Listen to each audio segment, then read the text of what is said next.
Bien, antes de iniciar nada más les voy a pedir algo. Por favor, durante la sesión, si no tienen alguna pregunta o alguna duda, mantengan sus micrófonos apagados y les voy a explicar por qué. A veces eso genera algún tipo de interferencia y sus compañeros no pueden escuchar bien.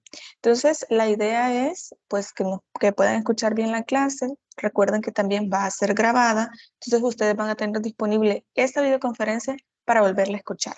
Pero para evitar que haya algún tipo de interferencia, algún ruido ahí a su alrededor que pueda interferir el audio de los compañeros, entonces mantener el micrófono apagado a menos que usted quiera hacer una pregunta o alguna intervención. Ahorita les voy a pasar la asistencia, creo que ya lo pueden ver ahí en la pantalla. Nada más les voy a pedir que cuando escuchen su nombre, encendan su micrófono y me digan presente o directamente ahorita, como no estoy compartiendo directamente la pantalla con el contenido, me pueden escribir en el chat y colocar presente, por favor. Bien, vamos a dar inicio entonces. Darwin Oswaldo, Carla Yamilet, Mariana Daniela. Presente. Muy bien. Karen Esmeralda. Gabriel Isaac. Jocelyn Beatriz. Presente. Ok. Nelson Mauricio. Presente. Muy bien. Kelly Gabriela. Daniela Michelle. Presente. Ok. Dilmer Daniel. Milton Josué.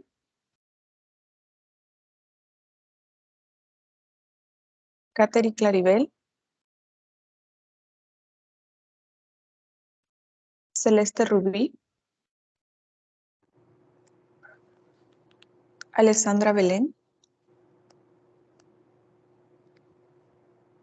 Carla Giselle.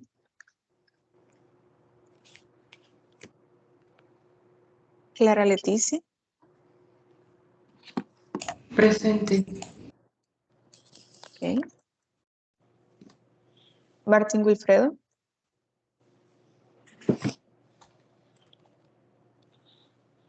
Genesis Janet.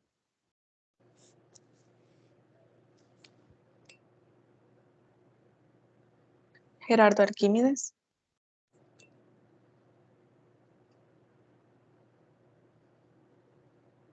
Herbert René. Presente. Ok. Cristian René. Presente. Muy bien. Mario Roberto. Presente. Ok. Jennifer Gabriela.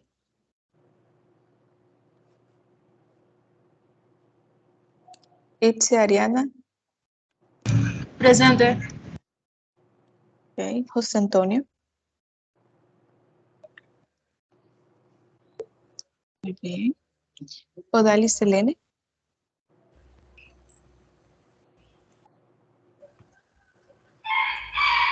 Javin Ovidio.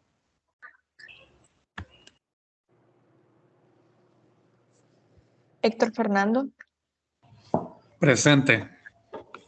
Muy bien. Héctor Antolín. Rebeca Abigail.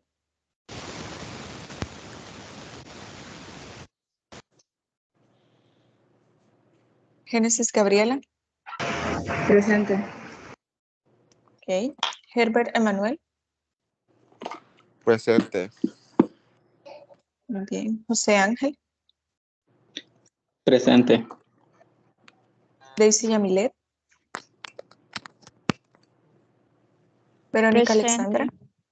Presente. Ok, Daisy, ¿verdad? Daisy Emilet. Ok, perfecto. Verónica Alexandra. Jimmy Josué. Presente. Williams. Ok, perfecto. Williams Alejandro. Presente. Ok. Oscar Gerardo. Juan Pablo. Derek Gianni.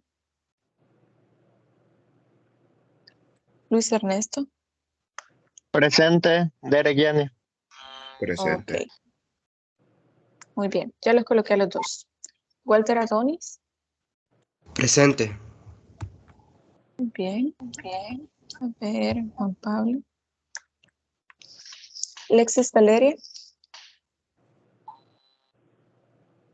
Presente. William. Ok, William Isaac. Álvaro Urdes.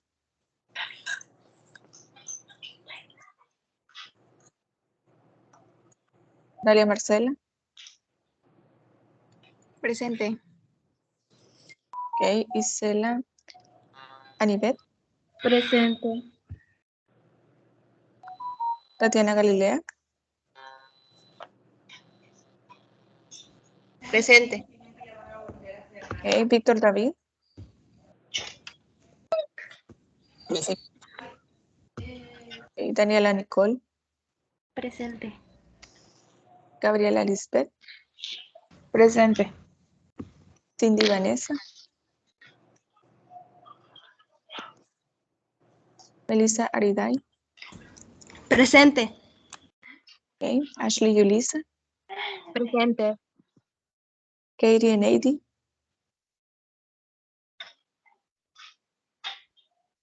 Marcela Alejandra.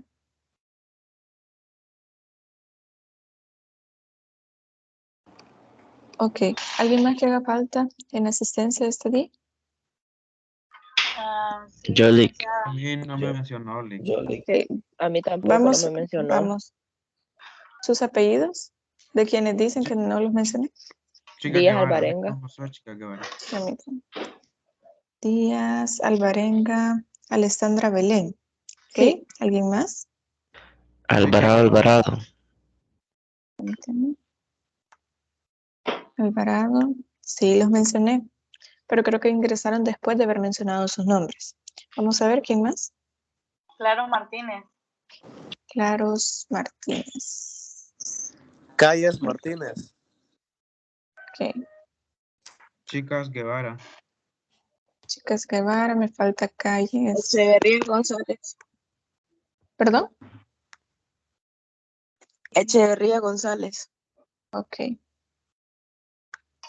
¿Alguien más? Por favor, a las Ya. personas que han levantado, permítanme, a las personas que han levantado la mano les mencionaban que por favor enciendan su micrófono porque algunas veces no puedo ver cuando me levantan la mano porque estoy compartiendo la pantalla.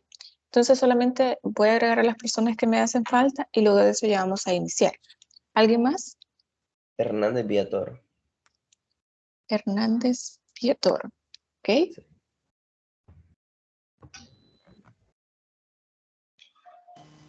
¿Ya no falta nadie más? Bien, Ya me añadió, entonces, licenciada. ¿perdón? Ya me puso el punto presente. ¿Sus apellidos? Calles Martínez. Sí, ya lo agregué. Ok, muchas gracias. Bueno, bien, vamos a iniciar Bueno, entonces. ya Dígame. a mí no me ha puesto de presente. Ok, ¿sus apellidos? Lario Leine. ¿Perdón? Larios. Larios. Ok. Listo, ya lo agregué. Bien, entonces voy a repetir brevemente. Buenos días. Mi nombre es Carla Ivana y ahorita me acabo de añadir la llamada. Ok, ¿sus apellidos? Ayala Campos. Permítame. Ayala Campos. Listo. Entonces, como les decía brevemente, les voy a repetir las indicaciones y esas indicaciones son para todo lo que resta del curso. Les voy a pedir que revisen, por favor, si tienen su micrófono encendido, porque la idea es que no haya interferencia, que sus compañeros puedan escuchar perfectamente la clase y a veces, por tener el micrófono encendido, pues hace interferencia a lo que están escuchando los demás. Solamente si usted quiere hacer un comentario, si usted quiere debatir alguna idea, si usted quiere hacer una pregunta, directamente enciendan su micrófono. Eso se los decía desde un principio. En cualquier momento, si usted me dice, mire, va muy rápido, mire, no lo entendí, mire, Lick, ¿y qué pasa con tal cuestión? O mire, Lick, yo quiero aportar esta idea. hágalo en cualquier momento. No sientan que interrumpen, no sientan que está mal, no se preocupen. Y por favor, no es necesario que levanten la mano porque yo no lo puedo ver. Y me disculpo desde ahorita si los decía, porque en muchas ocasiones a veces levantan la mano y yo no lo puedo ver porque estoy compartiendo la pantalla con el contenido. Entonces es mejor y espero que ustedes tomen la indicación que directamente enciendan su micrófono. En el caso de la asistencia, hoy esperamos un par de minutos para poder iniciar, pero normalmente a las 7 empieza la clase, 7:01 máximo, ya estoy pasando la asistencia, porque mi intención es no perder el tiempo de su clase. La asistencia es parte de lo que nosotros tenemos que llevar un registro porque les sirve a ustedes también, pero la idea no es perder 10 minutos en la asistencia o esperar a que ustedes se conecten y después tomar la asistencia y perder esos 10 minutos, sino tratar de hacer eso rápido para que usted no pierda tiempo de su clase. Esa es la idea inicial. Entonces, para futuras sesiones virtuales, por ejemplo, la que tenemos el jueves y más aún porque tenemos evaluación, es importante, por favor, que estén puntuales. Ok, las personas que se vayan uniendo después de pasar la asistencia, por favor, coloquen su nombre completo en el chat. De igual forma, con sus compañeros, igual se les va a poner la asistencia. Lo que se busca, como les decía, es tratar de aprovechar el tiempo para dar la clase. Entonces, quienes hagan falta, pongan su nombre completo en el chat y al final de la sesión yo lo voy a agregar. No se preocupen por eso porque siempre van a tener su asistencia.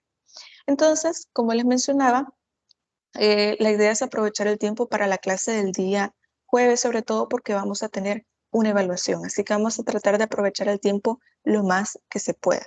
Normalmente entonces, al principio de la sesión vamos a tomar la asistencia, tomar un par de minutos, unos 5 minutos tal vez, para la asistencia para poder abordar el resto del tema.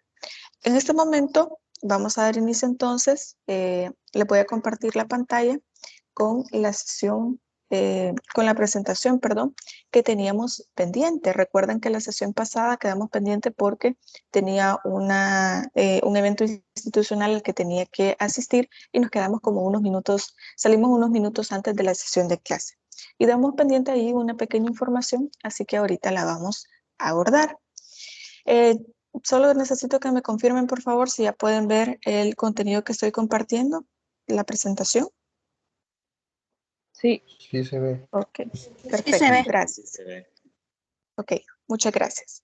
Bien, esta vez pues ya vamos a entrar de lleno específicamente al concepto de derecho, a los problemas para poder realizar un concepto como tal de derecho y ya vamos a entrar de lleno al tema. La sesión pasada estuvimos haciendo la prueba diagnóstica, les estuve poniendo como unos casos, como problematizando algunos aspectos para que ustedes pudieran ir viendo lo difícil que es a veces conceptualizar el derecho. Entonces, ahora vamos a entrar de lleno a esos problemas, o sea, problemas semánticos de la palabra derecho. Yo les decía, si ustedes hacen el ejercicio de buscar en Google qué es derecho, es muy fácil tener una lista de definiciones que puede que sean jurídicas o puede que no lo sean. Y esto tiene mucho que ver con la idea de que la palabra derecho es utilizada en diferentes contextos. En un contexto jurídico, en un contexto social, puede ser en un contexto diferente. Es más, puede ser en un contexto anatómico al hecho de decir, bueno, derecho corresponde al lado opuesto donde se encuentra el corazón. Y está bien. Es un concepto válido y aceptable, pero diferente sucede con este concepto de derecho que nos va a servir a nosotros como abogados, porque el concepto de derecho es completamente diferente en la esfera jurídica. Y de ahí es donde vamos a partir para poder seguir dando los contenidos que corresponden a toda esta materia. Entonces, ¿qué problemas nos podemos encontrar? Y muchos de esos ya los estuvimos hablando en la sesión anterior. Y habíamos dicho, el problema con la palabra derecho, como pasa con muchas otras palabras, es que tiene muchos significados, pero no todos corresponden a un significado que nos interese a nosotros. Y por eso les menciono aquí que está en la lámina, la idea es que ustedes lo vayan viendo, pero también que podamos ir discutiendo un poco eso. Así que no vayan a pensar que aquí solo venimos a leer las diapositivas, sino tomar el contenido que tenemos y poder discutirlo, poder plantear ejemplos, problemáticas, etc. Entonces, básicamente lo que nos dice la lámina es que el derecho, pues de acuerdo con su formación lingüística, tiene por objeto, pues, algunos problemas importantes que inciden realmente en lo que nosotros vamos a entenderlo dentro de los términos jurídicos. Porque, si ustedes se dan cuenta, la tarea que ustedes tienen para el día jueves es construir un concepto de derecho. Pero este concepto no es un concepto al azar, sino un concepto en términos jurídicos. Y como tal, yo les había mencionado que es importante que ustedes vayan, puedan leer algunos autores, puedan buscar algunas definiciones y usted me puede decir, mire, licenciada, de lo que yo he investigado, considero que estos conceptos que dice García Maínez, con estos conceptos que dice Kelsen, con estos conceptos o con estos elementos que establece Santiago Nino, me parece que aquí ya puedo formar yo mi propia definición de derecho. Y yo les decía, ¿por qué quiero que ustedes construyan su propia definición de derecho? Primero, porque parte de su análisis y de su comprensión de lo que usted ha investigado. Y segundo, porque no hay un concepto determinado de derecho, uno que sea inequívoco, que nosotros digamos, este es un producto terminado. Este es el concepto último y no hay más. No lo hay. Y yo les explicaba precisamente que dentro de estos problemas semánticos de la palabra derecho se encuentra el hecho de que diferentes autores consideran diferentes elementos o que esto responde a una situación histórica. Por ejemplo, un autor establece ciertos elementos por su contexto histórico, por la realidad jurídica que vive su país, porque tiene un contexto, una visión del derecho diferente, o es como ustedes lo van a ver en otras materias también, en filosofía, lo van a ver, bueno, nosotros lo vamos a ver acá al final de esta presentación, hay diferentes concepciones o escuelas de derecho. Hay escuelas que son normativas eminentemente. Y ellos consideran que el derecho solamente son las normas.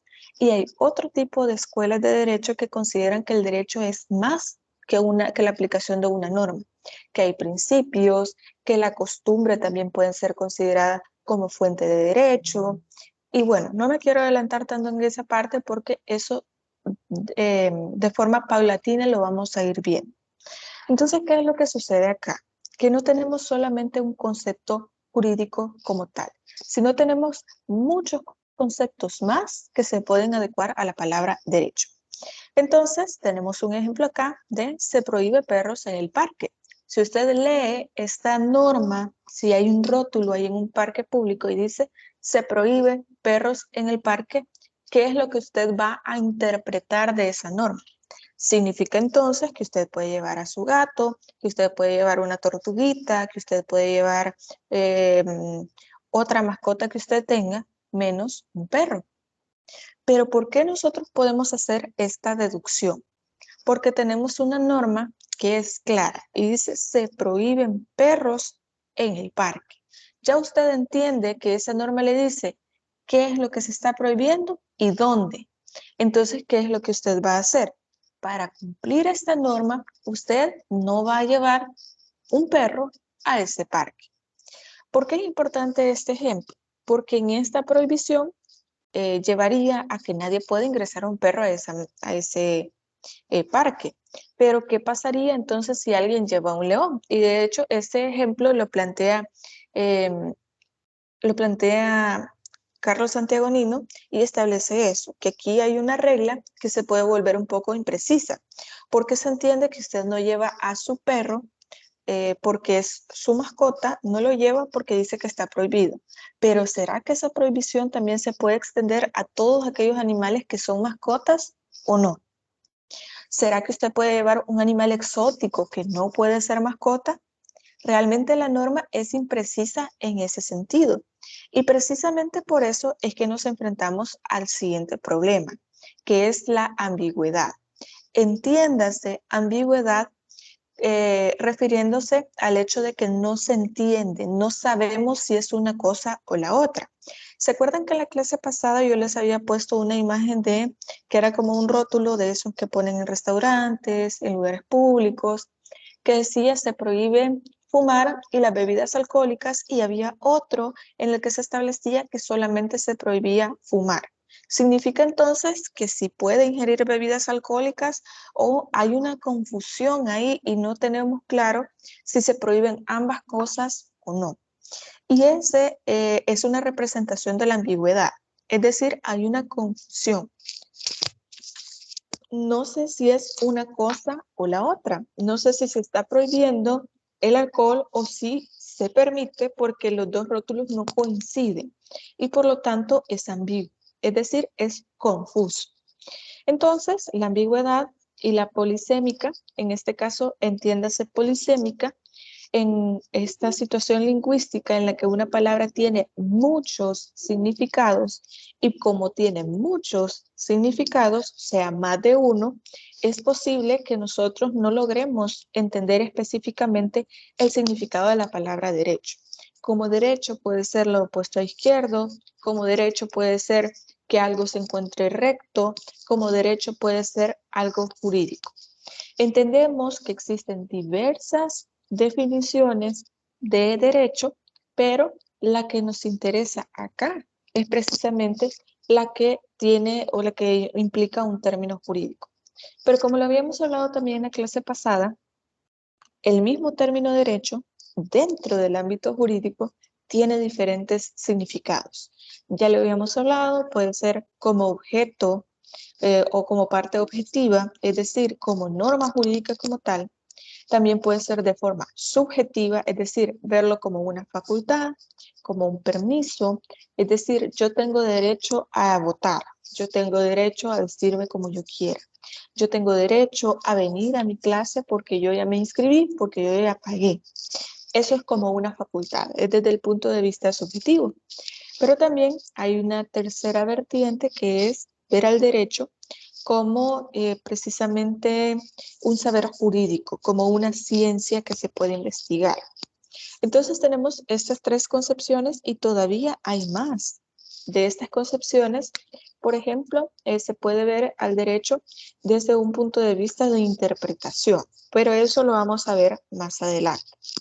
Entonces, dentro de la misma definición de derecho, y lo tienen acá en el segundo párrafo, también hace referencia a una disciplina teórica, es decir, a un saber, a una ciencia como tal, también puede ser una facultad o una potestad, como les explicaba, desde el punto de vista de una libertad, de yo puedo elegir cómo vestirme, yo puedo elegir por dónde circular, yo puedo elegir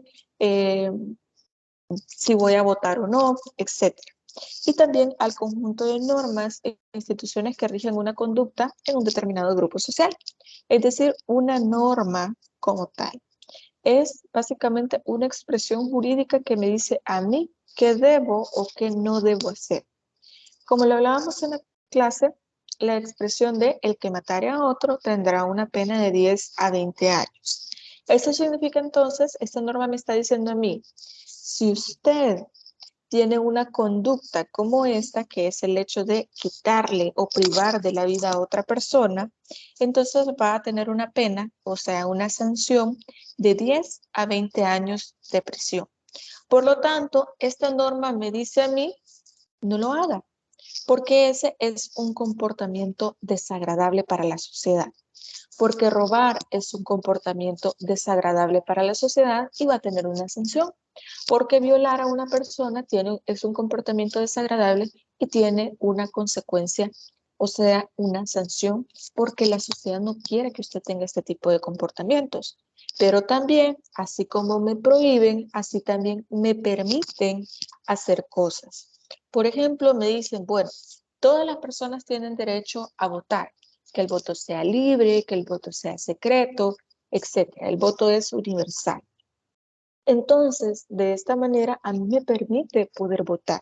Me está diciendo, mire, usted tiene la potestad, la facultad, la libertad de poder ejercer este derecho que usted tiene, pero si no quiere, no es una obligación. Usted lo puede ejercer, lo puede exigir, pero no es una obligación hacerlo. Por lo tanto, si usted es mayor de 18 años y quiere votar, lo puede hacer, porque es una facultad que usted tiene. No es algo imperativo, no me está diciendo, mire, vaya y vote. Así como me dice, mire, vaya y no mate a las demás personas. Por lo tanto, el derecho tiene todas estas concepciones que al final terminan rigiendo nuestro comportamiento, nuestra conducta dentro de la sociedad. Por eso habíamos hablado en la clase anterior que el derecho como tal tiene como esta función de control social, de decirnos qué está bien y qué está mal. Pero también yo ya les había preguntado a ustedes, ¿quién determina qué está bien y qué está mal?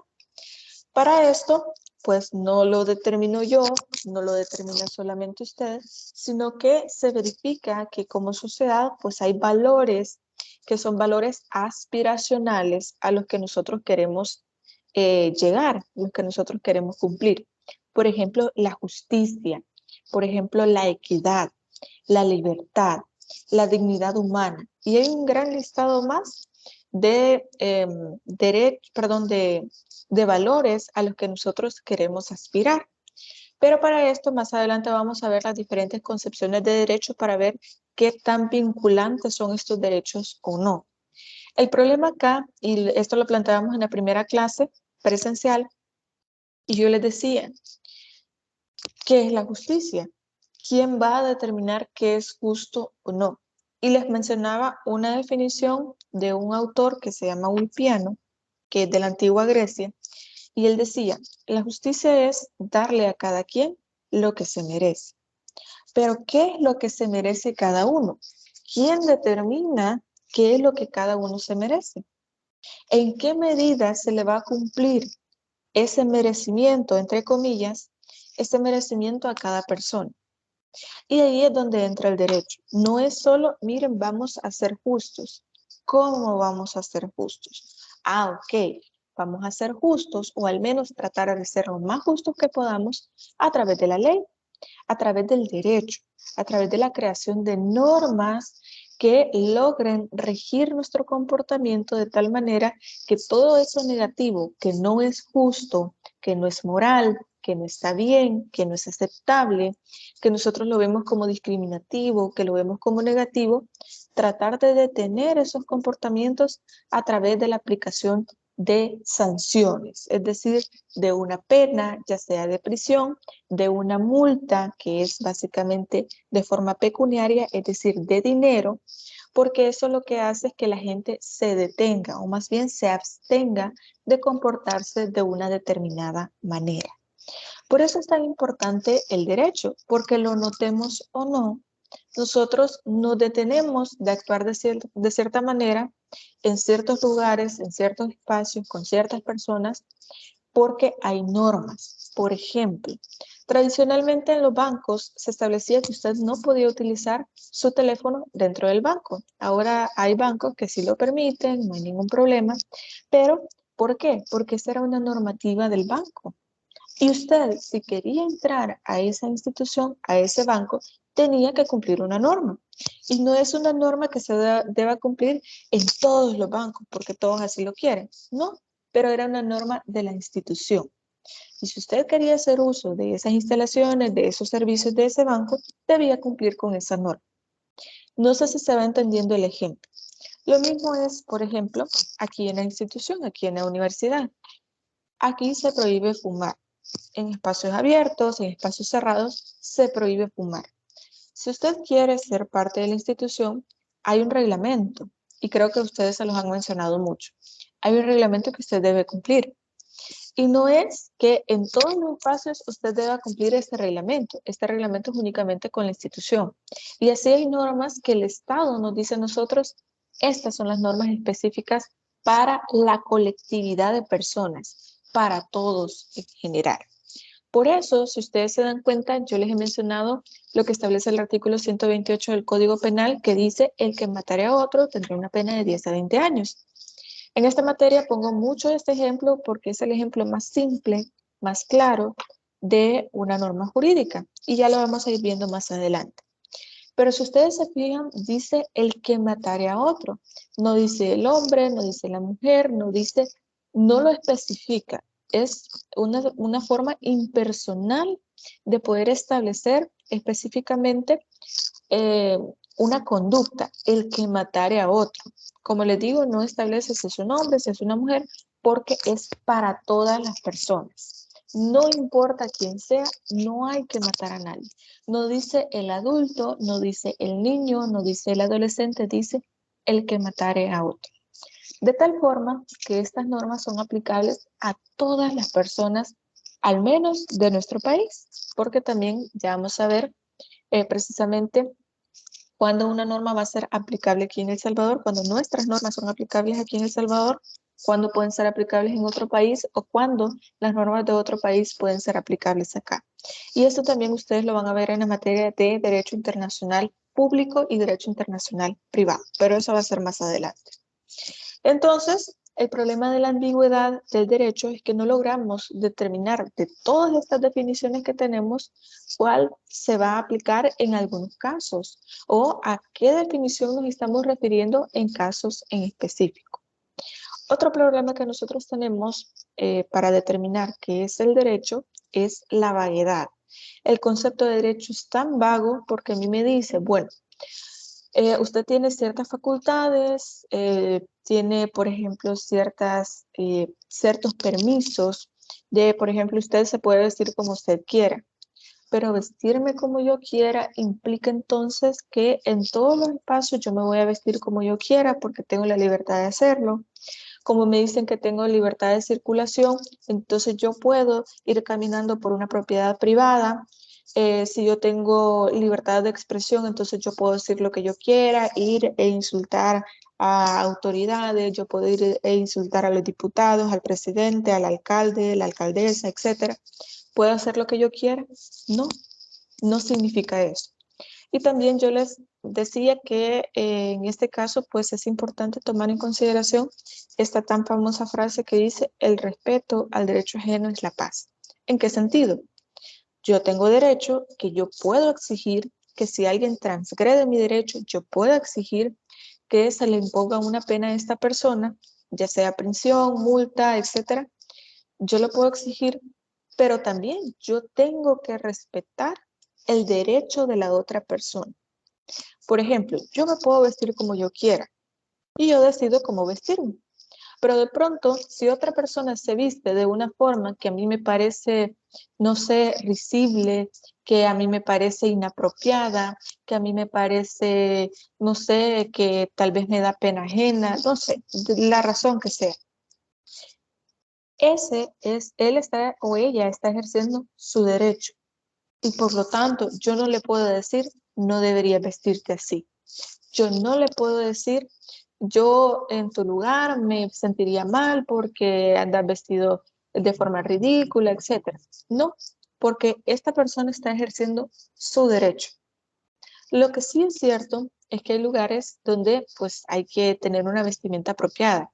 Pero para eso, por ejemplo, hay reglamentos. Usted no va a ir a los juzgados, no sé, en sandalias, con una camiseta, no va a ir en short, no va a ir en, no sé, de forma inapropiada a un juzgado, porque usted sabe la formalidad que implica ir a una audiencia, a un juzgado, aunque usted solo vaya a dejar un escrito, aunque usted solo vaya a ver el expediente, usted no va a ir vestido de manera inapropiada.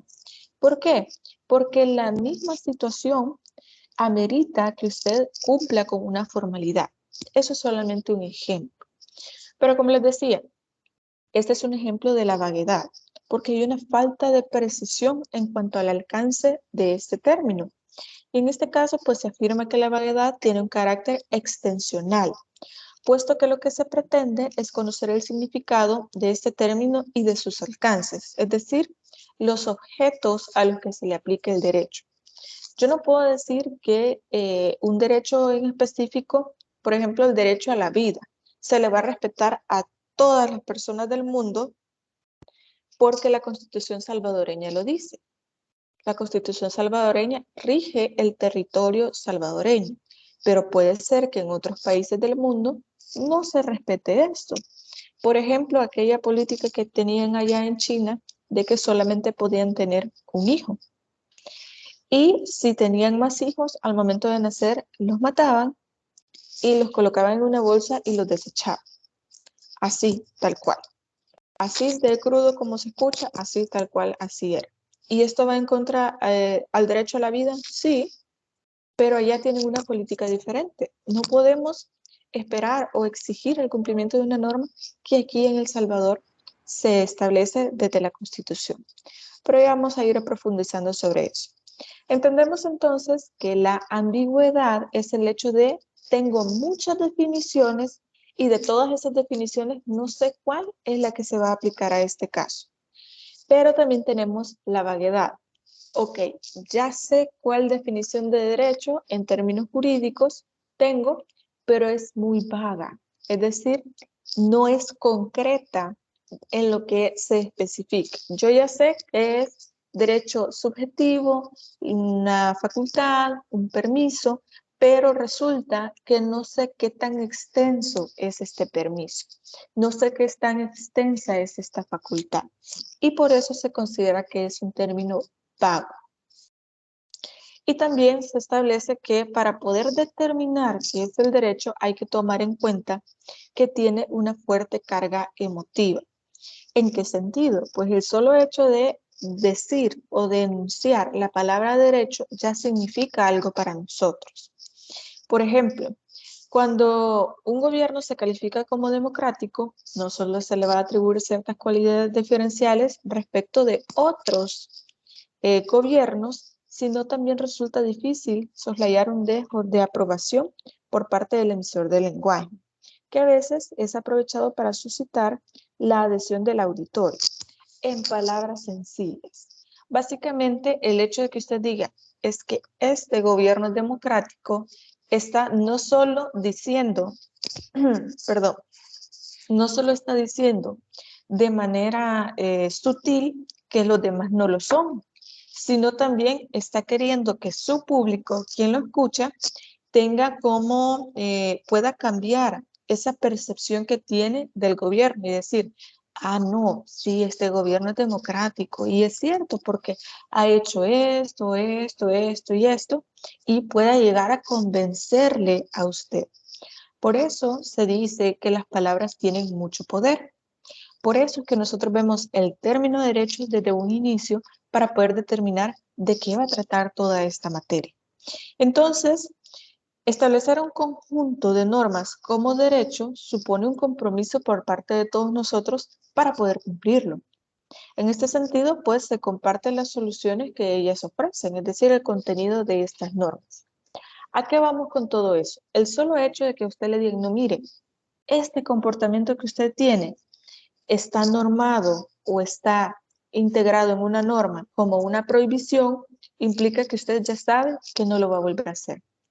¿No les ha pasado a ustedes que a veces hacen algo y les llaman la atención en algún lugar y les dicen, no, mire, eso no está permitido acá? Y usted dice, no, perdón, mire, yo no sabía. Y posiblemente es cierto, usted no lo sepa. Pero tiene una fuerte carga emotiva el hecho de decir, estoy haciendo algo que no está bien y me llamaron la atención por eso. Ya no lo voy a hacer de nuevo. Y esta es una característica que tienen las normas jurídicas. Lo van a ver ustedes allá en derecho penitenciario, creo que le llaman todavía esa materia, en el sentido de que las normas jurídicas también tienen esta carga emotiva en el sentido de que, bueno, hay una norma que dice que el que matare a otro tiene una pena de 10 a 20 años. Posiblemente a mí ni se me pasa por la mente querer asesinar a alguien, ni se me pasa por la mente querer robarle algo a alguien. Pero yo sé que si existe esa norma, yo ni siquiera lo voy a intentar, porque yo no quiero ir a prisión, porque yo no quiero ir a la cárcel. Entonces, esta carga emotiva es la que me dice, mire, ni lo intente. Y es una manera de educarnos también. Yo les mencionaba el ejemplo de que posiblemente, imagínense que a ustedes sus papás lo llevaban ahí al súper y allí en el súper usted, como era un niño o una niña chiquitito, entonces usted tomaba unos chicles, un dulce, un chocolate y según usted pues ya se lo iba a llevar. Y sus papás le decían, no, eso hay que pagar. Ponelo ahí porque no lo vamos a llevar, porque ya tenemos un presupuesto, la razón que sea. Pero le enseñaron a usted que uno no puede tomar algo ajeno, sobre todo si hay que pagarlo, usted no se lo puede llevar sin haberlo pagado antes. Entonces, De esta manera, nosotros vamos aprendiendo qué comportamientos son buenos y qué comportamientos son malos. Y con que ustedes sepan, no, mire, es que robar es un delito, entonces usted no lo va a hacer. Más allá de que sea un pecado, más allá de que esté mal moralmente, más allá de todo esto, es un delito. Y jurídicamente es relevante porque es un comportamiento que no queremos que se repita, no queremos que se haga. Entonces le dice que el derecho tiene una fuerte carga emotiva en el sentido de que nos limita. Con solo que usted sepa que está en una norma jurídica y está prohibido, entonces usted ya sabe que no lo va a hacer. Si usted sabe que está dentro de una norma jurídica y que es un derecho suyo, sabe usted que lo puede exigir. Entonces funciona en ambas partes. Si es un permiso, si es una facultad, tanto como si es una prohibición, como si es un delito o como si está prohibido. También ahora vamos a ver un poco acerca de las concepciones centrales o tradicionales del derecho. Recuerden que hoy tenemos que terminar este tema y vamos a hablar un poco respecto al otro. Posiblemente el otro no lo vayamos a terminar, pero tenemos tiempo todavía como para ponernos al día con el contenido. No hay problema respecto a eso. Entonces, hay diferentes concepciones. ¿A qué nos referimos con concepciones? De hecho, creo que ustedes van a llevar o están llevando una materia que se llama Filosofía del Derecho, Concepciones del Derecho. Es decir, cómo se concibe el derecho, pero frente a quiénes, frente a las diferentes escuelas del derecho, frente a diferentes autores o concepciones como tal que se tienen del derecho. Y aquí es donde vemos el siguiente ejemplo. Hay una corriente, escuela del derecho, que se llama positivismo jurídico o jus positivismo. Jus significa derecho y positivismo significa pues normativo. Eso ya lo vamos a ir viendo. El jus positivismo como teoría o concepción del derecho pues tiene diferentes formas, pero es básicamente el hecho de concebir al derecho nada más como un conjunto de normas creadas o modificadas por actos humanos e identificables por criterios ajenos a la moral. Breve contexto antes de especificar la definición. La escuela positivista o jus positivista fue creada por Hans Kelsen. Tal vez ustedes ya han escuchado este nombre por ahí. Ya se los he mencionado anteriormente en las clases. Hans Kelsen es el precursor de la teoría pura del derecho. ¿Y a qué se refiere esto?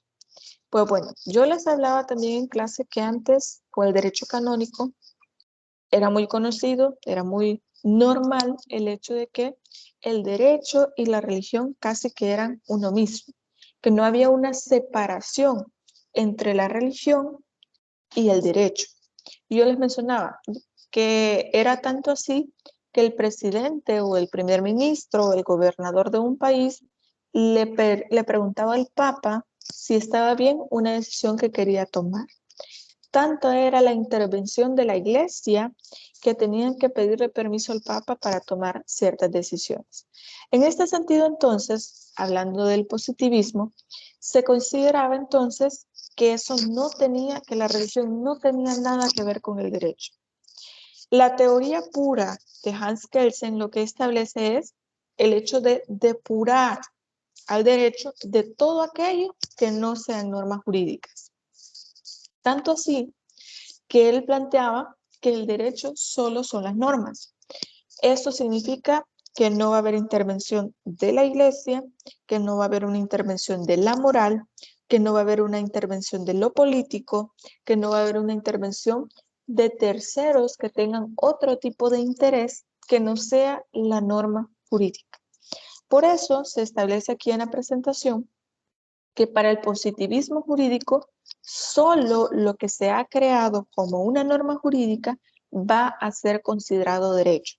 Aquello que tiene que ver con la moral, que tiene que ver con, por ejemplo, el hecho de decir, es que está dentro de los 10 mandamientos, eso es parte de la religión.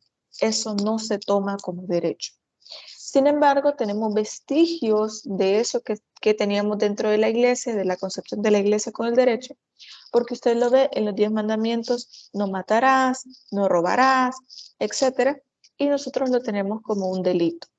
Pero, como les decía, para el positivismo jurídico, esta escuela de derecho decía no, solamente la norma jurídica va a ser considerada derecho. Todo lo demás, lo que es moral, lo que es religioso, lo que es político, no le interesa al derecho. Y ahí es donde Hans Kelsen establece su teoría pura del derecho, depurando al derecho de todo lo que no sea una norma. Y luego tenemos la antítesis, es decir, la teoría en contra de esta escuela, que se llama jus naturalismo o derecho natural. Y nuevamente, jus significa derecho y naturalismo, natural. Entonces, esta escuela de derecho plantea que hay una corriente de derecho natural que se podría definir como este pensamiento jurídico que concibe el derecho con todo lo que es justo. Pero como les decía, ¿quién va a determinar lo que es justo? Y por eso les decía que esta es la teoría que va en contra del positivismo jurídico. Y aquí es donde se acentúa el concepto de la validez, de la justicia y la eficacia. Puede que lo que yo haga o la decisión que tome no esté dentro de una norma jurídica, pero sea lo más justo. Y muchos de estos pasajes de justo, pero que no esté en una norma, ustedes lo ven, por ejemplo, en la Biblia. Yo creo que más o menos ustedes pueden tener alguna idea, si en algún momento han leído la Biblia o dentro de la religión que ustedes profesan, con mucho respeto, claramente, pues han escuchado, por ejemplo, la historia del rey Salomón, que básicamente le dijo a las dos madres, bueno, entonces vamos a partir el niño a la mitad, porque eso es lo justo. Puede que no era lo más adecuado, no era lo más apropiado, que era una lección de vida, si ustedes lo quieren ver así, pero era lo justo. Entonces, obviamente eso no puede estar en una norma jurídica porque no está bien partir a un bebé en dos. Sin embargo, lo que se trataba de traducir acá es el valor justicia. Entonces, así pueden ver diferentes situaciones ustedes que posiblemente no se encuentren dentro de una norma jurídica, pero sea lo más justo.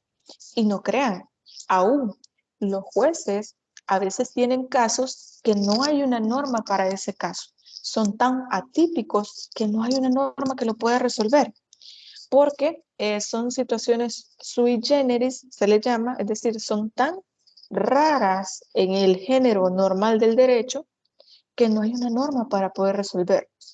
Pero, ¿qué es lo que se hace?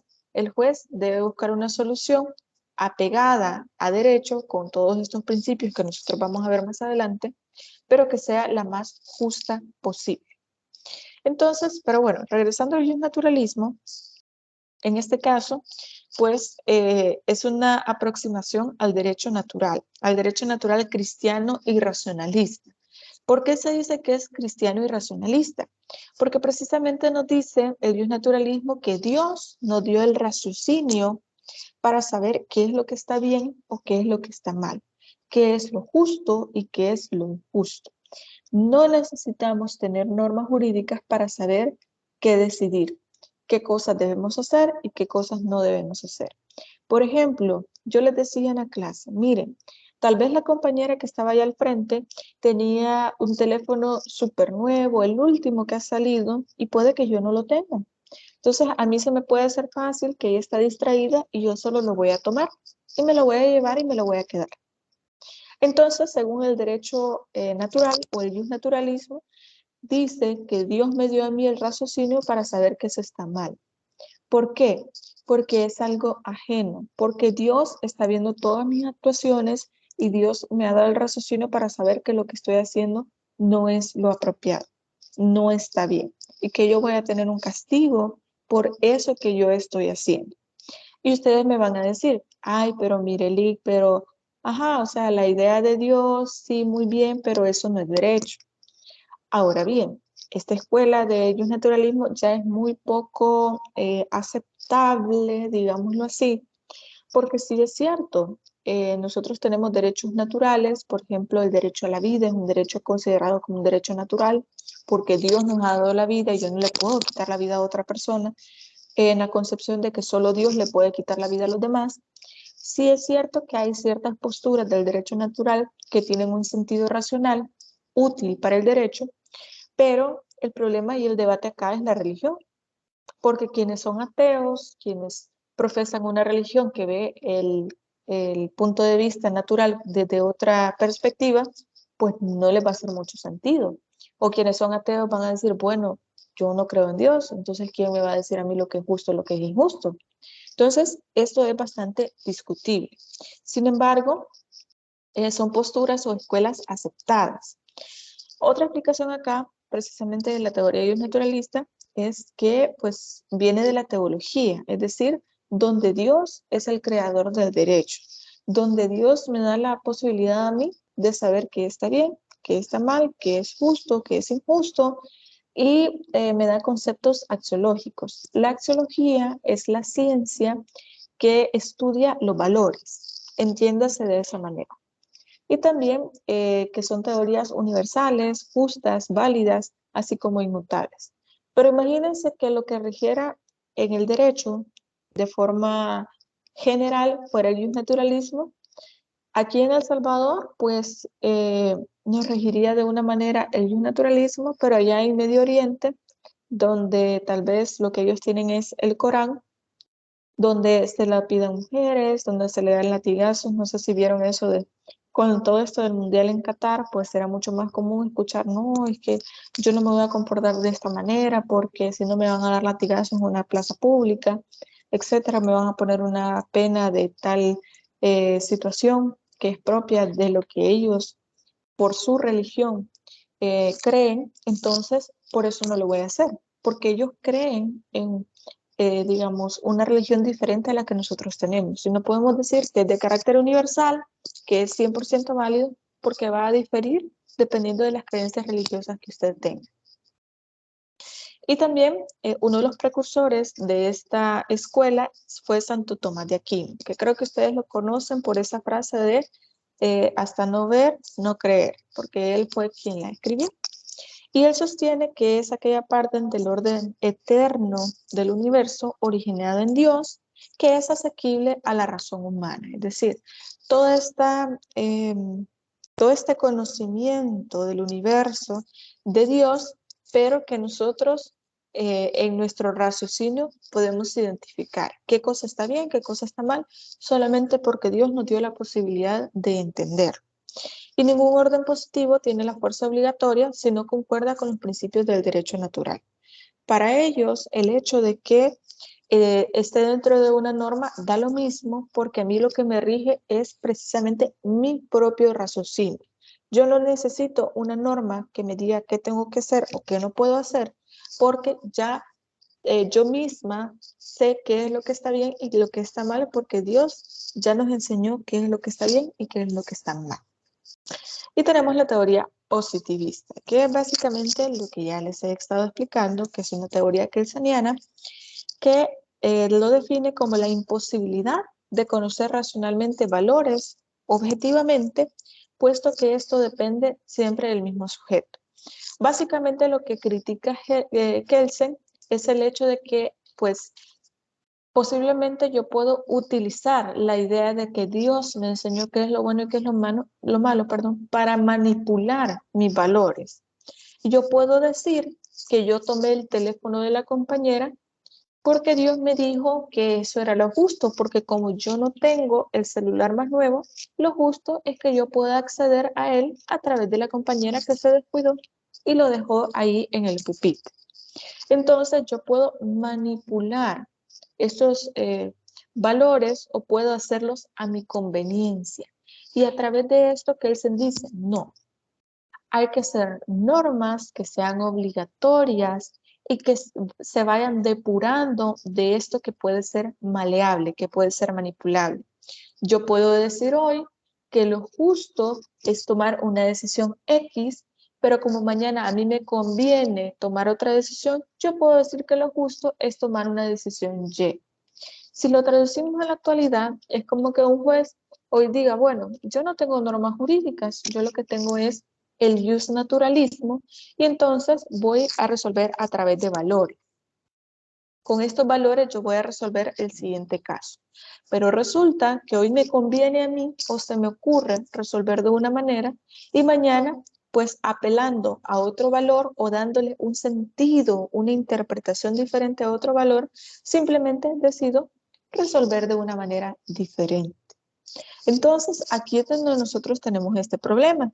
Y Kelsen dice, no, hay que depurarse de esto, de este concepto de moral, de este concepto religioso, de este concepto político, que es muy convenenciero, que es lo que yo quiera, lo que a mí me convenga, cuáles son mis intereses, y ser objetivos, ser racionales.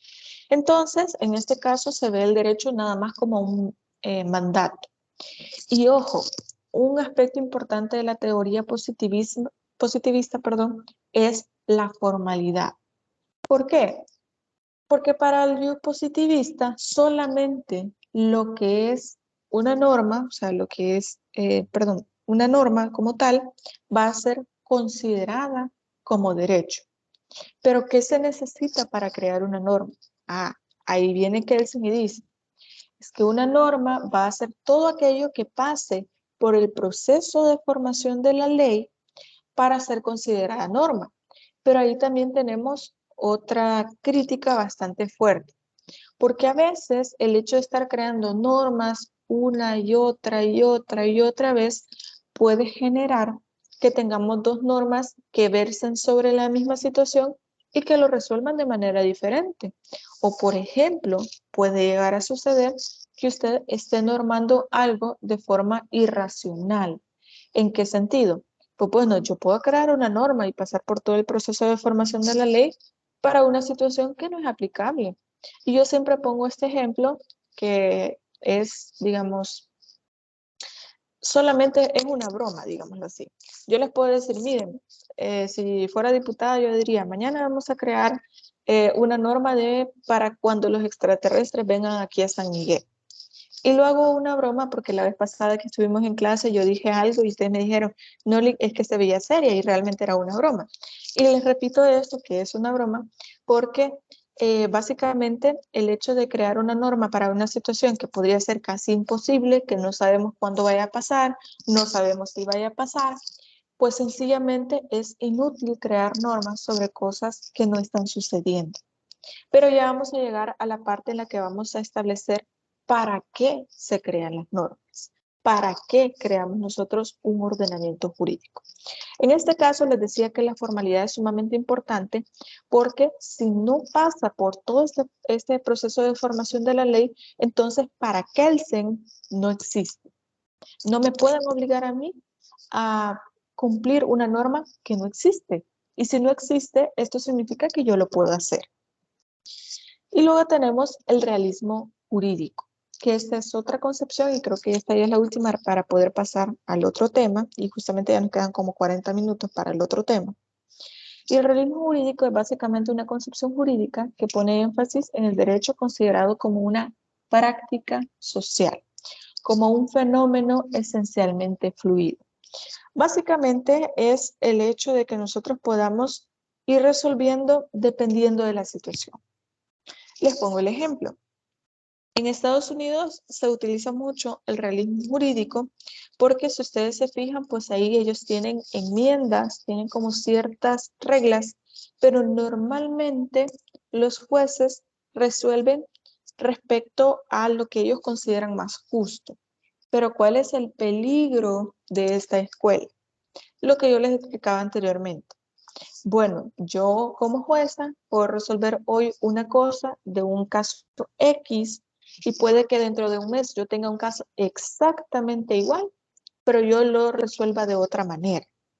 O yo resuelva un caso hoy y resulta que mañana tengo un caso igual, pero yo mañana voy a andar de malas y algo me pasó y choqué y no sé, algo me pasó y yo ando de malas y me dejo llevar por esa emoción para poder resolver. ¿Tienen que ver mis emociones al momento de resolver? No.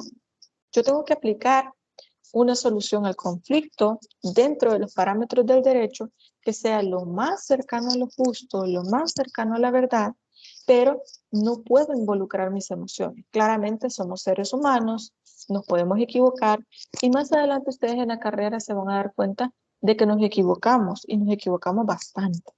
Y para eso ya hay recursos. Recurso de apelación, recurso de casación, recurso de revisión. Todo esto ustedes lo van a ver más adelante. Porque partimos del hecho de que somos seres humanos y nos podemos equivocar.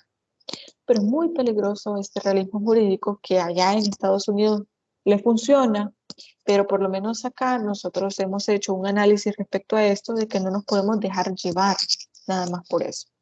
Pero los realistas parten de que los jueces tienen tanta experiencia, tienen tanto conocimiento de diferentes casos que ellos pueden resolver siempre teniendo en cuenta lo que es más justo y dar una solución que sea la más adecuada al caso. Y fíjense, hace poco, más o menos como el 2012, y les digo esto porque es bastante reciente en Argentina, un código de familia, de hecho, ellos le llaman Código Civil y Comercial de Argentina, que también implica Código Civil, Código de familia dentro de sus reglas, pero ellos dentro de el manifiesto, le llaman ellos, o sea, la parte inicial, que es como una introducción al mismo código, establecen que ellos van a tomar en cuenta el caso en específico para poder resolver. Es decir, si tenemos normas, si tenemos una manera de poder resolver, perdón, pero para poder resolver vamos a tener en cuenta el caso en específico. Es decir, puede ser exactamente la misma situación que otro caso, pero hay que ver el contexto para poder resolver. Entonces, básicamente en esto se asienta la idea del realismo jurídico, el hecho de que existe una actuación en la cual pues, se debe tomar en cuenta la realidad social, se debe tener en cuenta la experiencia jurídica del juez, se debe tomar en cuenta pues, el caso en específico para poder resolver. Y bueno, con eso agotamos el contenido de la primera sesión. Pero ahora les voy a compartir la pantalla con el otro contenido que creo que vamos a quedar ahí más o menos como a medias. Pero lo importante es ya ir avanzando, porque ya la otra clase del día jueves es nada más de la evaluación. Y en este caso nos correspondía para hoy el tema de la sociedad, el poder y el Estado. Me detuve bastante en el otro tema porque es sumamente importante asentar las bases de las concepciones del derecho, pero también de cuáles son los problemas que se tienen para poder definir el derecho. Ahora bien, dentro de esto tenemos la primera pregunta, que es cómo se relaciona la sociedad, el poder y el Estado. Para esto les voy a abrir un espacio, tal vez podamos discutir unos 3 minutos. ¿Cómo consideran ustedes que se relaciona la sociedad, el poder y el Estado? Vamos a ver si alguien quiere hacer algún comentario o alguna idea que tenga en la mente. Ok, ya saben la dinámica. Quien quiera hacer una intervención directamente enciende el micrófono, me dice su nombre y hace su aportación. Buenos días, mi nombre es Buenos días. Janet. Y la forma en la que veo la relación entre el Estado, el poder y la sociedad es que el Estado, por decirlo así, regula la sociedad, mantiene el orden en la sociedad aplicando el poder sobre ellas, que sería el derecho. Ok, muy bien, muchas gracias. Y fíjense, es bastante sencillo y así lo ha explicado Janet. Nosotros somos seres sociales. Ya tengo que hacer el contexto macro, el contexto en grande para que se pueda entender, para que podamos llegar al punto importante. En un principio, pues los seres humanos cuando comenzamos a existir éramos seres nómadas, es decir, nosotros nos trasladábamos a varios lugares buscando donde había comida, no teníamos un asentamiento como tal. Íbamos por el mundo, ahí vagando, y digo íbamos en un sentido para poder contarles bien las cosas. Entonces, iban ahí por el mundo y no tenían un asentamiento como tal. Iban cazando animales, comían un par de días, y después se trasladaban a otro lugar, y así, por todo el mundo, y por eso era tan importante la supervivencia. Pero de pronto, allá por el Neolítico, existió o comenzó a existir algo que vino a revolucionar la humanidad y es lo que prácticamente como ahora la conocemos, y es la agricultura. Comenzaron a asentarse las tribus, los clanes, se comenzaron a asentar en lugares donde había tierra fértil, donde habían animales y comenzaron a sembrar. Y esto hizo que se comenzaran a arraigar las poblaciones pequeñas. Comenzaba con una familia, luego pues iba creciendo un poquito más, tenía tal vez relaciones con otras familias y así iban emparentándose e iban creando comunidades. De tal forma que se comenzaron a hacer los primeros asentamientos humanos dentro de diferentes territorios. Entonces, nosotros, como les decía, somos seres sociales. Sí o sí, tenemos que relacionarnos con las demás personas. Y eso es algo que está dentro de nuestra naturaleza. Aunque nosotros no lo queramos, pues somos parte de una sociedad, aunque no estemos de acuerdo con sus normas, aunque no estemos de acuerdo con la forma en que vivimos como sociedad, pero somos parte de ella, lo queramos o no, y no podemos ser ajenos a eso. Hay personas que tienen comportamientos que son asociales o que pueden llegar a ser antisociales, pero esto no es natural del ser humano, porque nosotros fuimos creados para eso, para poder sobrevivir o subsistir con la ayuda de otras personas, con la ayuda de otros seres humanos. Entonces ahí es donde se crea la sociedad. Pero ¿qué es lo que sucedía? Cuando se asentaron estos clanes, era muy común, como sobraban tierras, decir, bueno, todo es de todos. Y de pronto a alguien se le ocurrió crear la propiedad privada y decir, este terreno de aquí es mío. Y lo comenzaron a acercar y dijo, esto es mío. Y nadie puede entrar a mi propiedad a tomar lo que yo he sembrado, a molestar a mi familia. Nadie más puede entrar a esto porque es mío. Y entonces se comenzaron a crear esto que le llamamos propiedad privada, pero ¿quién iba a determinar que esa propiedad era suya? ¿Qué iba a pasar si estas personas entraban a esta propiedad privada?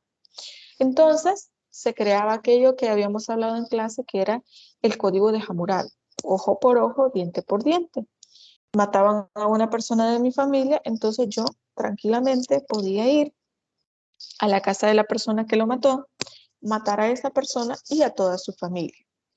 Entonces se comenzaron a crear estas leyes que básicamente eran como una práctica social que limitaban el comportamiento de las demás personas. Y esto es lo que inicialmente se conoció como derecho. Fueron los primeros vestigios del derecho. El hecho de no le voy a permitir la entrada a otras personas a mi propiedad porque está prohibido, porque yo no lo permito. No le voy a permitir a otras personas que se lleven lo que yo he sembrado, etc. Entonces, aquí tenemos los primeros vestigios del derecho. Ahora bien, pero entonces, ¿qué es el Estado y qué es el poder? Sucede que aquí tenemos un origen que tuvo que esperar un poco más en el tiempo para poder nacer. Porque entonces teníamos personas que tenían un gran poderío económico, que habían sembrado e intercambiaban pues todo esto que habían sembrado con otras personas y comenzaron a intercambiar, ya no era con cacao, ya no era con sal, y de ahí viene la palabra salario.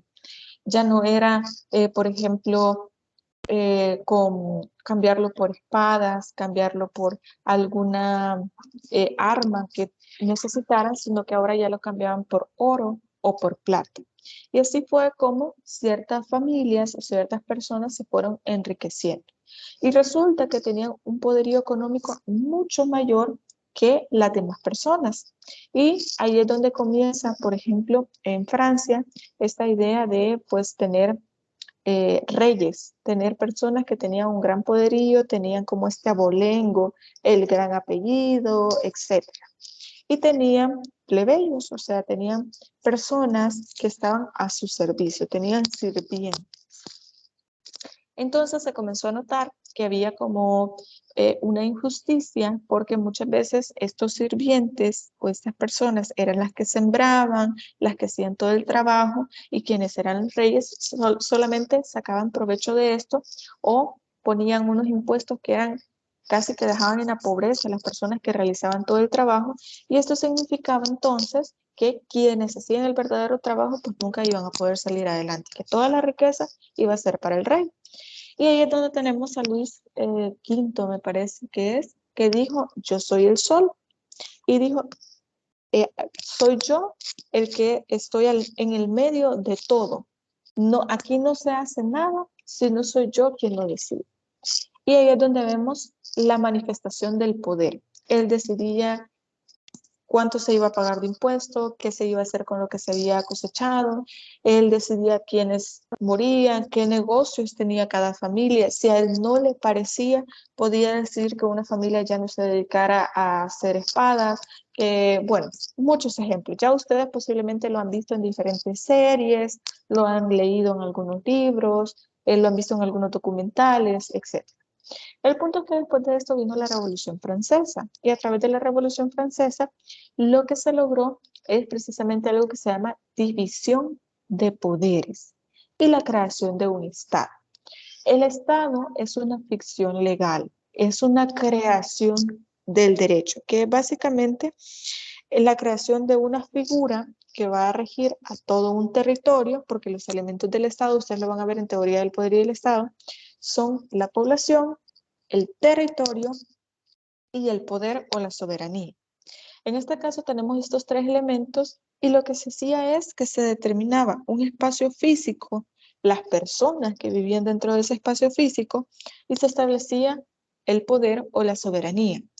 Pero este poder, gracias a la Revolución Francesa, se había dividido. ¿Pero para qué se dividió? Porque si el poder estaba en una sola persona, significaba que esta persona podía dominar absolutamente todo. Y se dividió en tres poderes, que ustedes ya lo van a reconocer. Se dividió en tres poderes como una garantía de que no hubieran abuso de poder, que no hubieran arbitrariedades, que una sola persona no pudiera decir, este se muere, este vive, este se muere, este vive, solo porque se le daba la gana. Entonces se dividió todo el Estado en tres poderes que ustedes seguramente ya los conocen, que es poder ejecutivo, el presidente y sus ministros, poder legislativo, que son los diputados, poder judicial, que son los jueces, magistrados, etc.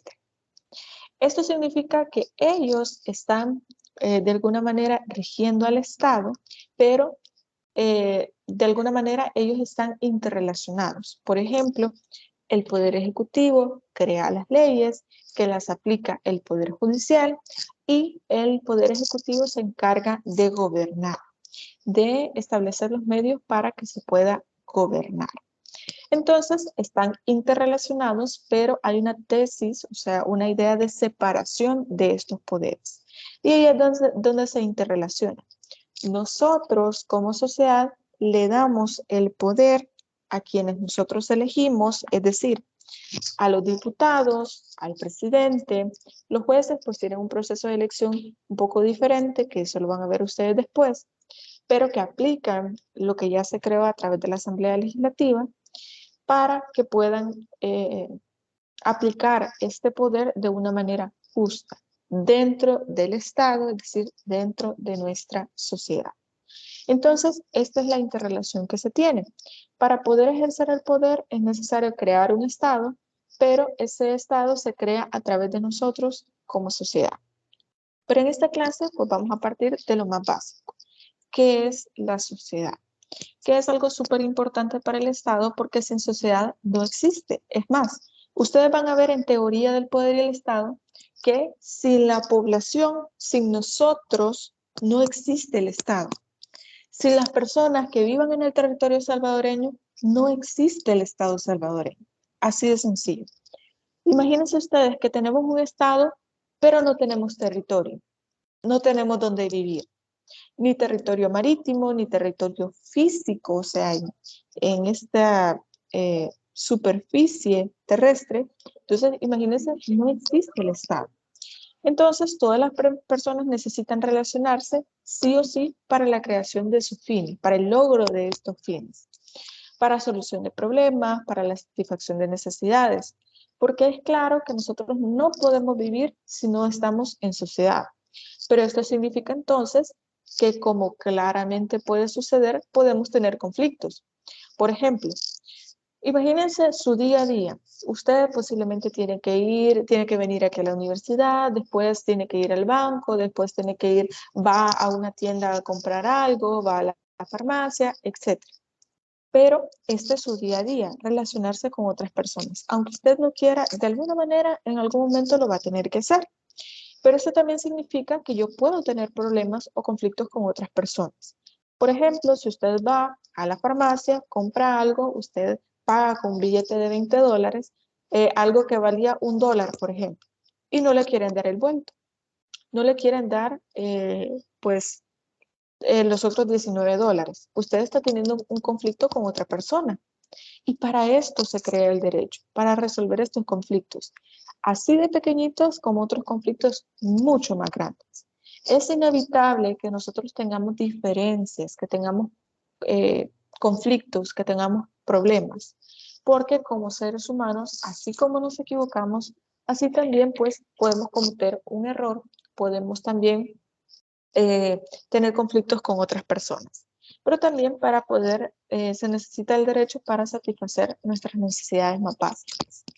Entonces, en este caso, pues la especie humana surgió como producto de un largo proceso de muchos millones de años y a través de eso nos convertimos en seres sociales que trabajamos siempre en relación con otros, produciendo colectivamente y cooperando entre ellos. Y esto es lo que ya les había explicado, la manera en que los seres humanos pues nos fuimos asentando y de ahí se fue creando la sociedad tal como nosotros la conocemos. Entonces, estas formas de organización social o en sociedad se han desarrollado a través del tiempo y ha tardado muchos años poder llegar a esta conformación que nosotros tenemos de sociedad. En este caso, pues tenemos sociedades primitivas como los clanes, hasta las formas más complejas de Estado como las que nosotros tenemos ahora y que somos capaces de poder organizarnos de forma económica, política, internacional y de muchas otras maneras y lo hemos logrado a través del tiempo, a través de la conformación de un Estado. Del hecho de cederle cierto grado de poder a nuestros representantes para que sean ellos los que se puedan organizar de esta manera y a través de eso nosotros podemos vivir tranquilamente en sociedad.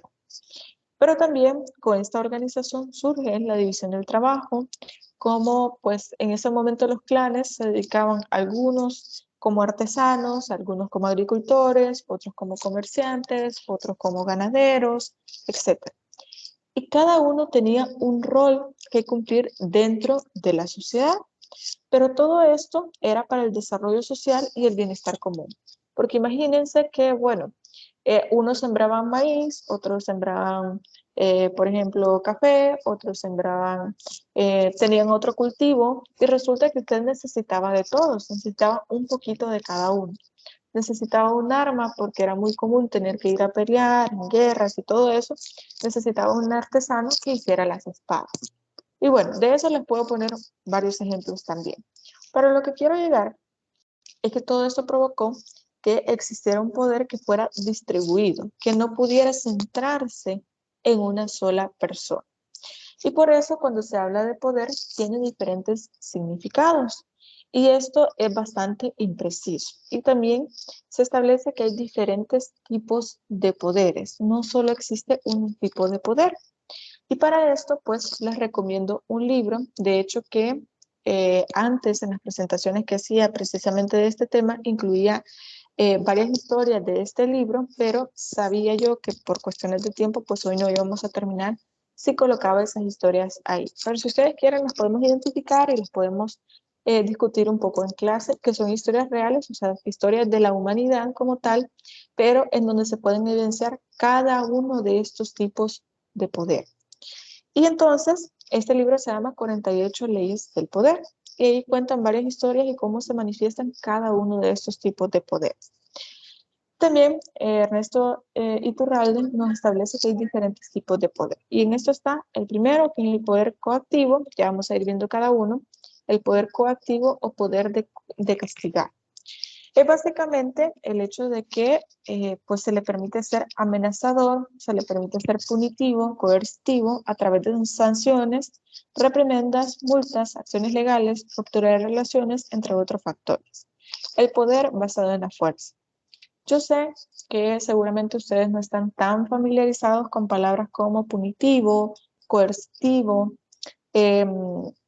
y algunos otros elementos acá, pero no se preocupen, eso lo vamos a ir viendo un poquito más adelante el significado de cada una de estas palabras. Básicamente se llama las 48 leyes del poder. Te lo voy a...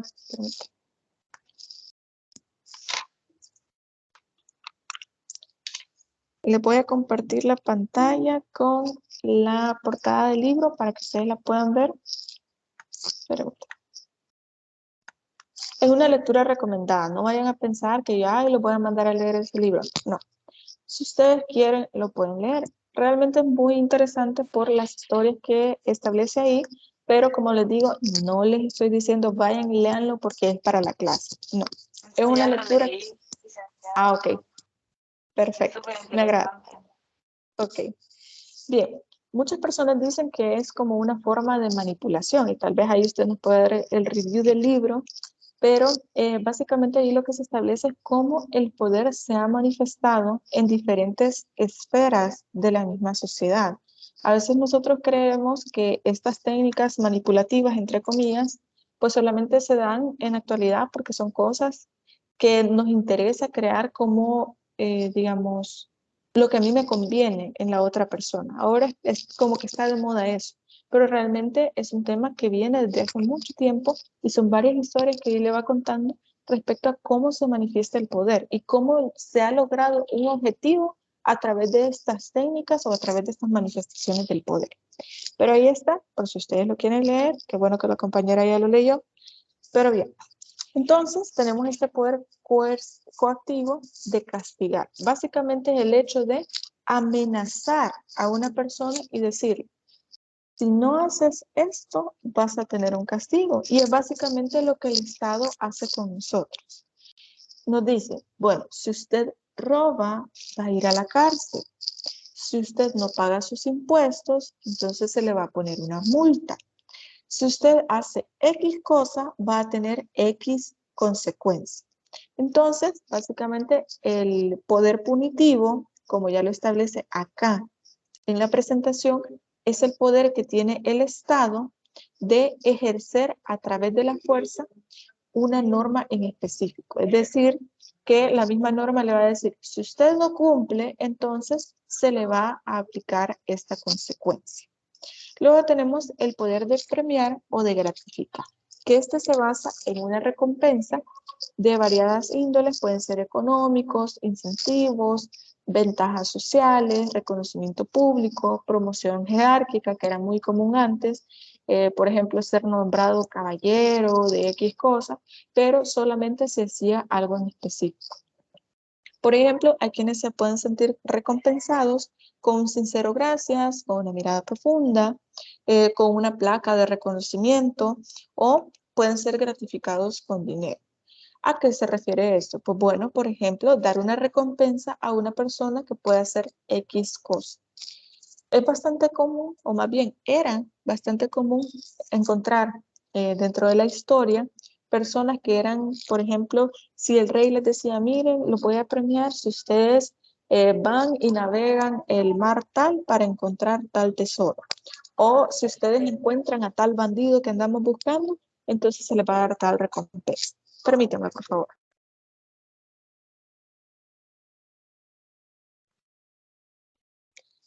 Perdón.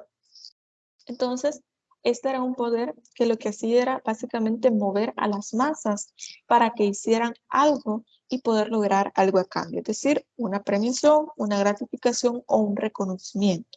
Lo que lograba esto es que esta manifestación de poder pudiera lograr un objetivo, pero tratando de recompensar a quien hiciera lo que éste le pedía.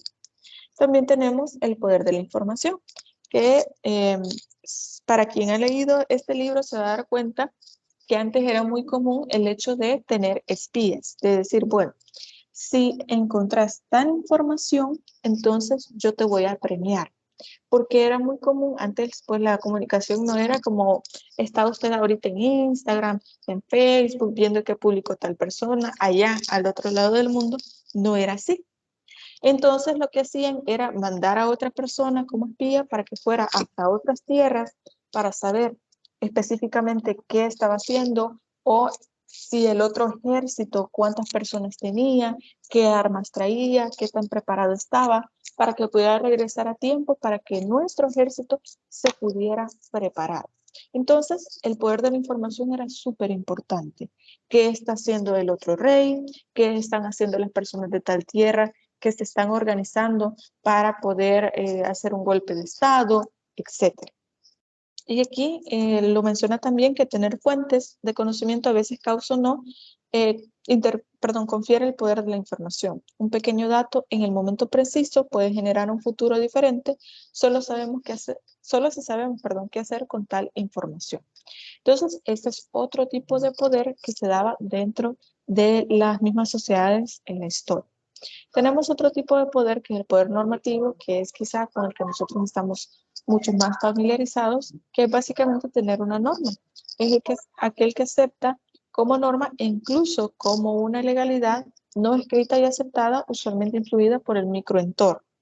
Es decir, yo sé qué debo hacer o qué no debo hacer porque está en una norma. Y este es un tipo de poder, el hecho de que me digan a mí, mire, tiene que cumplir con esta norma. Y bueno, por ejemplo, el panadero en su panadería tiene el poder normativo, el doctor en su consultorio, el tendero en la abacería, el facilitador en el entretenimiento. Es decir, quienes estaban a cargo, quienes tenían el poder, entonces ponían las normas para el lugar en específico. El ejemplo que yo les ponía más temprano, y les decía, si usted va al banco, antes no se podía utilizar el teléfono dentro de las instalaciones del banco. Y quienes estaban como autoridades en el banco, el vigilante, gerente, subgerente del banco, lo podían sacar a usted si no seguía esas reglas. ¿Por qué? Este es un poder normativo, porque usted tiene una norma que tiene que cumplir, pero que también los demás van a hacer cumplir. Tenemos el poder experto, que es el respeto de quien obedece al saber quién manda, ante la premisa de que quien tiene mayor experiencia y conocimiento tiene una gran capacidad para influir y prescribir o actuar en calidad de experto. Por ejemplo, la expresión cuando nosotros decimos mis respetos a tal persona, haciendo referencia a que quien tiene la capacidad de influir sobre quien no la tiene. Por ejemplo, imagínense usted la experiencia que puede tener una persona que es juez o que es jueza durante muchos años respecto de una persona X, cualquier persona que posiblemente no haya estudiado derecho. Entonces, sí es una comparación injusta, pero lo que nos trata de decir, es que tenemos a una persona que es experta en lo que hace, que sabe, tiene conocimiento más que otros y por lo tanto es respetado o tiene mayor poder que otros por el conocimiento, por la especialidad que tiene.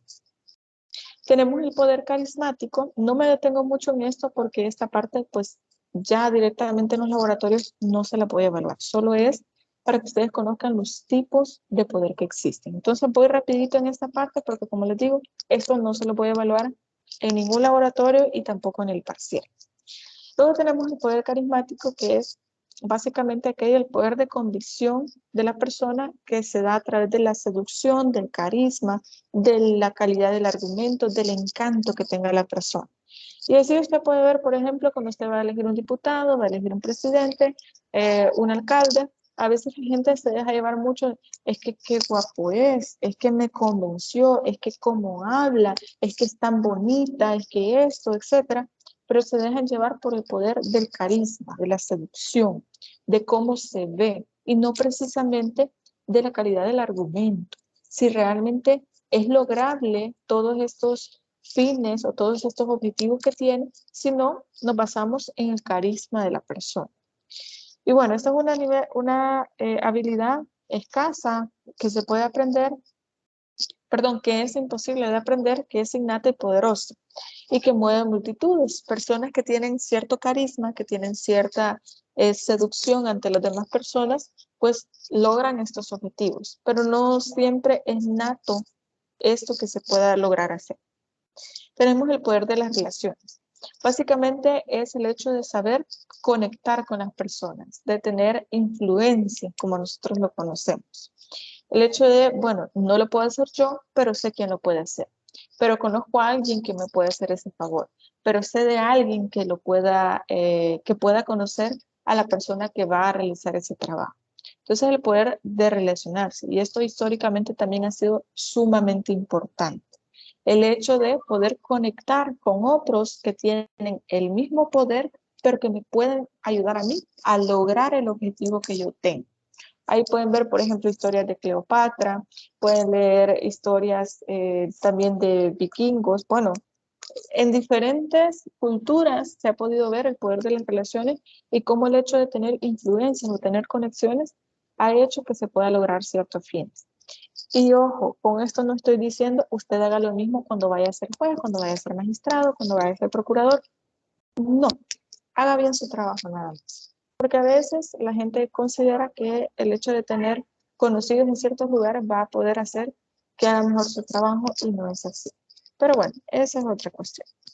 También tenemos el poder afectivo, que es el fundamento de una relación personal y emocional de la vinculación. El saber vincularse, el respeto, el amor juegan papeles importantes dentro del poder. Convencer a otras personas para que puedan lograr una finalidad solamente por tener una relación interpersonal con esas personas.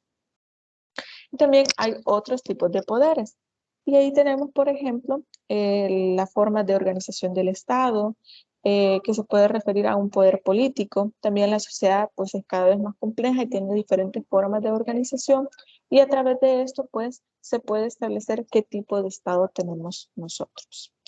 Y bueno, también el tipo de poder que nosotros tenemos puede presentarse de manera distinta o responder a una organización social que se tenga. Y esto, como les decía, depende de la sociedad en la que vivimos. Y esto se lo dije en la clase anterior. Lo que nosotros aceptamos o lo que nosotros rechazamos dentro de las normas tiene que ver con lo que nosotros somos como sociedad. Qué tan discriminativos somos, qué tanto aceptamos la situación o la realidad que viven otras personas, qué tanto empatizamos con la situación de otras personas, tiene que ver con el tipo de sociedad que nosotros tenemos, con los valores que rigen a nuestra sociedad, que pueden ser diferentes a las de otros países. Licenciada, Dígame. una pregunta sobre ¿Vale? la actividad. Ok, dígame. Usted mencionó el día jueves, ¿cierto? Sí. Pero el día jueves no tenemos con usted. El viernes, sí, tienen razón. Es que yo les comentaba que en un inicio la materia se iba a dar martes y jueves, y yo todavía tengo esa idea de que va a ser el jueves, pero no, va a ser el día viernes de 7 a 8:40. Así que le pido las disculpas del caso, va a ser el viernes de 7 a 8:40. Ahora sí, ¿estamos claros? Dígame. Entonces vamos a tener que grabar un video y subirlo a YouTube y copiar el link para compartírselo a usted, ¿o cómo es? No. Lo que vamos a realizar es que en la sesión de clase se va a realizar. Lo que sucede es que se había planteado inicialmente como un video porque no se había determinado que las clases iban a ser semipresenciales. Es decir, en teoría ustedes tendrían que venir, iba a ser completamente presencial, pero en la modalidad se determinó que iba a ser semipresencial. Entonces la actividad la vamos a tener que hacer dentro de la sesión de clase y como corresponde hacerlo virtual, entonces lo vamos a hacer dentro de la sesión virtual. Creo que del tema nos vamos a quedar hasta acá y nada más me voy a quedar explicándoles la actividad, que en este caso es, vamos a iniciar la videoconferencia, voy a pasar la asistencia y luego de esto al azar se va a ir eligiendo a una persona y nos va a ir explicando el concepto de derecho que ustedes hayan construido. Y entonces así vamos a ir uno por uno al azar para que estén todos ahí en la videoconferencia y así es como vamos a realizar la actividad. No sé si tienen alguna pregunta respecto a eso. Entonces el video no lo vamos a realizar. No, es solamente la intervención que usted va a realizar ahí en sesión, así que no van a hacer video. Bueno, quiere decir que nosotros lo que vamos a hacer es una tipo exposición ante usted y ante todos de forma virtual, explicando un concepto de derecho basado en, obviamente en el estudio de lo que estamos haciendo ahorita, pero también en nuestra propia perspectiva de verlo. Exactamente. También creo que les había mencionado que si ustedes quieren pueden hacer una diapositiva nada más para poder compartirla. Realmente no es algo necesario. Lo que me interesa es el contenido, es decir, lo que ustedes me van a decir, lo que ustedes me van a explicar, qué tanto han investigado, sobre qué se basa esa definición que usted ha hecho, qué tanto ha leído. A eso me refiero. Pero si ustedes quieren, pueden hacerlo para que los demás compañeros también puedan verlo al momento que usted esté haciendo su intervención, pero realmente no es algo necesario. No tienen que hacer un video, no es necesario hacer la presentación, solamente prepárense bien para esa definición que ustedes me van a explicar. ¿Estamos claros hasta ahí? Sí. Ok. ¿Alguien más tiene alguna duda o alguna pregunta respecto a la actividad o algo más en lo que pues les pueda solventar esa duda? Bien, por cuestiones de tiempo, pues ya no nos daba la oportunidad para poder terminar el contenido, pero lo dejamos pendiente. Yo creo que son como unos 5 diapositivas nada más, pero nos quedamos hasta ahí. Creo que hay alguien más que tiene una pregunta. Había levantado la mano, me parece haberlo visto. Ok, lo escuchamos. Buenos días. Buenos días. Soy la Hola, ¿le alumna escuchamos? Cindy Sánchez y vengo. Dígame. Acabo de ingresar a la clase porque tenía problemas para entrar. Ok, No sé si perfecto. la clase queda grabada. Sí, está siendo grabada, no se preocupe. El enlace creo que tal vez en la tarde de hoy ya se los pueda colgar para que ustedes lo puedan ver. Nada más colóquenme su nombre completo en el chat y yo lo voy a agregar en asistencia. Gracias. Ok, perfecto. Si ya no hay más preguntas, Buenos días, entonces... Lick, yo tengo una Sí, duda. buenos días. Dígame. Las diapositivas que usó ahora también las va a subir, ¿verdad? Sí, realmente es exactamente lo mismo que ustedes tienen en el documento, solamente que yo lo paso en diapositivas para que sea atractivo visualmente para ustedes. Porque si yo les comparto un documento de Word ahí en la presentación, se van a aburrir de estar leyendo eso. Entonces es exactamente lo mismo, pero si ustedes quieren, se las puedo subir. Por favor, gracias. Ok, perfecto. Bien, entonces nos vamos a quedar hasta acá. Les agradezco mucho por su puntualidad y su presencia en esta videoconferencia. Espero que estén muy bien, cuídense mucho y pasen feliz día. Gracias, maestra. Gracias.